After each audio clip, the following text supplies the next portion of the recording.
tentang naratif kritisism, sekarang muncul di layar kalian apa semuanya?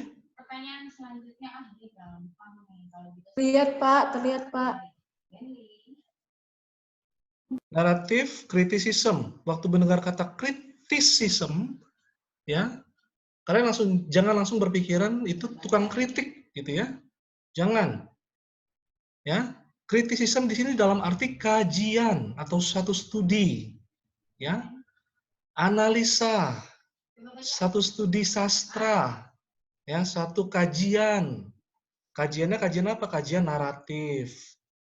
Dan kritisism yang akan kita perdalam itu bukan kritisism seperti yang dipahamin oleh para liberal. Berbeda. Kalau para teolog-teolog liberal itu biasanya sudah sampai menyerang kesalahan Alkitab, tidak percaya kepada inerensi Alkitab. Jadi Alkitab memiliki human error. Tetapi kritisisme yang kita bahas di sini bukan ke sana, tetapi kita menerima dengan utuh kanon Alkitab sebagai pewahyuan yang tidak salah. Gitu. Jadi kita percaya inerensi dan infallibility. Ya, ini kita pegang, ini presuposisi kita namanya. Ya, pondasi kita sama itu. Jadi kita nggak menyerang inerensi Alkitab, tidak main di sana. Lalu apa yang kalau gitu kita perdalam? Yang kita perdalam adalah kita menggali kekayaan sastra dari setiap Alkitab dengan genre-genre yang ada. Kebetulan dalam hal ini genre-nya adalah narasi, gitu ya. Kebetulan dalam hal ini genre-nya adalah narasi. Jadi disebut naratif kritisisme. Ya. Kita melakukan apa? Kita melakukan kritiknya itu bukan kritik tinggi, tapi kritik rendah namanya. Ya, kritik rendah, bukan kritik tinggi, bukan higher criticism. Yang kita tentang itu namanya yang higher criticism. Jadi kalian tolong terbiasa di dalam telinga kalian. Ya, kita bukan main di sana. Tidak, ya, beda. Tetapi apa kita main di mana? Kita itu hanya main di kata. Ya, kalau lower criticism itu paling cuma melihat kalau ada variasi-variasi kata. Ya, tidak sampai merekonstruksi atau meruntuhkan katakanlah sejarah atau teologi dasar Alkitab. Ya, sampai sini bisa dimengerti? Naratif kritisisme itu yang kita pelajari ya, kritik narasi namanya. Ya, waktu mendengar terjemahan kata kritik narasi langsung pemikiran orang teolog Indonesia langsung pikirannya apa? Waduh, Pak Heri liberal ini nih. Enggak ya. Malahan kalau dalam kelas kalian bisa melihat posisi saya seperti apa. Ya, bahkan pertanyaan-pertanyaan apapun saya jelaskan posisi saya seperti apa. Dan justru dengan belajar, sekali lagi, dengan justru kita mempelajari metode dasarnya, kita dengan apa? Dengan cermat, tidak sembarangan kita tidak suka kepada sesuatu atau kita menolak sesuatu, tetapi kita punya dasar argumen, bahkan kita bisa menyerang pola pikir mereka dengan apa? Dengan kerangka pikir mereka sendiri. Ngerti maksudnya? Jadi saya nggak sembarangan saya menolak pandangan orang, nggak, saya bisa bahkan menggunakan logika orang itu tersendiri dengan menunjukkan ketidaksetujuan saya. Jadi saya menunjukkan justru dari cara pikir mereka sendiri. Jadi sebelum kita menolak sesuatu teori, katakan gitu, kita sudah tahu belum teori itu, gitu ya. Nah, oke. Kalau kita bicara tentang naratif kritisisme atau kritik narasi, kita ketemu dengan yang namanya James Resigui, ya. Resigui nih, kalian lihat nama ini ya. Tolong terbiasa dengan nama ini. Ingat namanya Resigui. Resigui, ya. Resigui. Apa yang kita bisa pelajari dari seorang Resigui ini? Nah, ini pertama. Kita kalau bicara tentang narasi, salah satu yang penting untuk dikupas adalah tentang apa? Adalah tentang tokoh. Tentang namanya tokoh. Tokoh, kalau kalian belajar bahasa Indonesia di SMA, di SMP itu dipelajarin tuh dalam narasi ada apa? Ada tokoh, ada perwatakan, ada plot atau alur, ada misalnya apa? Narator atau sudut pandang narasi. Ya kan? Banyak sekali di dalam narasi itu. Kalian mempelajari fitur-fiturnya. Nah, salah satu fitur utama yang wajib kita sadar adalah namanya tokoh. Apa namanya? Tokoh ya, dalam bahasa Inggrisnya apa? Karakter nih yang kalian lihat ini. Ya, karakter tulisannya. Karakter ini tolong jangan dipahami seperti kalian memahami buku-buku tentang karakter-karakter Kristen, bukan. Dalam dunia narasi seperti di SMA, yang dimaksud karakter adalah tokoh atau orangnya. Ya, tolong ini dicamkan baik-baik. Yang dimaksud karakter itu adalah orang-orangnya yang terlibat dalam narasi. Itu karakter. Sedangkan wataknya, watak dari orang-orang tersebut disebut karakterisasi. Orangnya itu karakter, sedangkan wataknya adalah disebut karakterisasi. Tolong dibedakan. Itu dalam dunia narasi namanya.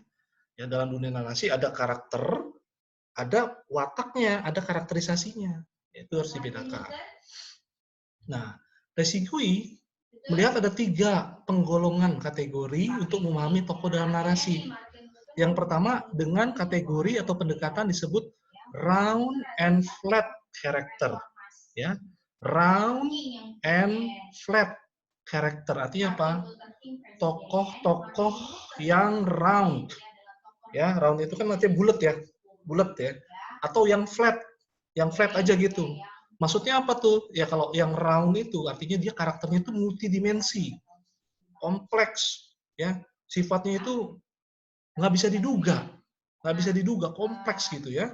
Nggak bisa, susah diprediksi, nggak bisa disimpulkan dengan sebuah, ya katakanlah sebuah frase pendek. Dia begini dong, nggak cukup dia digambarkan dengan sebuah frase pendek. Ya. Kenapa gitu? Karena karakternya kompleks, multidimensi. Nggak bisa diprediksi. Maka disebutin itu adalah tokoh yang round. Nah, contoh-contoh dalam narasi itu banyak, ya, yang disebut sebagai tokoh round. Misalnya siapa? Misalnya Yesus atau murid-muridnya yang ketika kita baca sebuah narasi, tiba-tiba dia memberikan kejutan kepada pembaca. Kenapa dia memberikan kejutan? Karena memang dia digambarkan sebagai suatu tokoh yang round, yang multidimensi, yang unpredictable, yang tak terprediksikan. Gitu. Memberikan kejutan kepada pembaca. Itu namanya tokoh round. Lawannya disebut adalah tokoh flat. Nah, kalau flat berarti bisa ditebak gitu ya. Ya, cuman bisa karakternya ya statis gitu-gitu aja. Ya, karakternya gitu-gitu aja bisa ditebak. Bisa ditebak ya tokoh-tokohnya. Ya, nggak terlalu banyak kasih kejutan apa-apa kepada pembaca. Itu namanya tokoh flat. Datar aja gitu ya, flat gitu. Nggak ada kejutan apa-apa kepada pembaca. Contohnya siapa misalnya? Contohnya kayak misalnya pemimpin-pemimpin agama waktu di zaman Yesus atau gereja mula-mula yang sepertinya digambarkan, diceritakan apa? Seperti semuanya kok mukanya semuanya sama gitu, satu kerumunan itu semuanya mukanya sama, dalam tanda petik ya, wataknya sama, karakternya flat, semuanya flat gitu, seolah-olah begitu, ya. Jadi ini tokoh yang flat dalam narasi ya, tidak terlalu memberikan kejutan kepada pembaca. Itu tokoh yang flat, ya. Dan kelihatannya kok semuanya kalau ngomong O semuanya O, kalau ngomong A semuanya A gitu. Jadi flat aja gitu, flat, ya, flat, mudah untuk diprediksi. Ini hasilnya kayak gini nih. Ya langsung bisa ditebak karakternya orang-orang ini gitu. Ya itu namanya tokoh yang flat, nggak ada kejutan. Itu kategori pertama ya, berdasarkan apa? Round and flat. Round and flat karakter, tokoh round dan tokoh flat. Yang kedua, ya, tapi saya juga harus ingatkan, tetapi kadang-kadang tokoh flat itu bisa berubah menjadi round. Ya, dan tokoh yang round bisa berubah jadi flat, dia bisa berubah. Misalnya dalam kerumunan orang banyak itu ternyata tiba-tiba misalnya, yang tadi pemimpin agama. Kayak kita baca kemarin misalnya, muncullah misalnya seorang dari tokoh agama itu yang menentang keputusan. Lalu kemudian dia mengambil posisi tersendiri. Wow, ini kejutan nih buat pembaca nih.